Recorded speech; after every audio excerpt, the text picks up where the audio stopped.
বন্ধু হইছে কি জানোস, তোর টাকা তো আমার বিকাশে আইছে বুঝছোস, কিন্তু আমি না একটু বেশি পণ্ডিতি করতে যাইয়া বিকাশের পিনটা না উল্টা পাল্টা দিয়া ব্লক করে লেছি। এখন তো বন্ধু আর খুলতে পারতাছি না। আর ওই বিকাশটা করো হইলো আমার মায়ের নামে বুঝছোস। এখন তো আমার দেশে যাইতে হইব জরুরি, কারণ আরো একজনের টাকা পায়, হ্যাঁ টাকাটাও দিতে হইব। একটা কাজ কর বন্ধু, তুই আমার আরো 5,000 টাকা দে, আমি দেশে তাইয়া পিনটা ঠিক করে তোর একসাথে দিয়ে দিম নে। দে বন্ধু, না করিস না, দে আরে আমার কাছে টাকা নেই। দে বন্ধু। তুই কি চাস না যে তোর টাকাটা আমি তোরে দেই? আমি 2-1 দিনে আইসা তোর আবার তোর টাকা দিতেছি।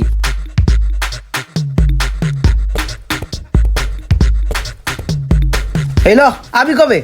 আমু তো পরশু দিনকে কত দিলি এখানে? আরে হইব যা। আরে বন্ধু এটা কইব না, গাড়ি ভাড়া অনেক বেশি রে ভাই, দেশে ভাড়া বাইরে গেছে, দে আরো 500 দে। আরে হইব যা। আরে কিপটেমি করতেছিস কি? আমি তো তোর টাকা দিমু, দে।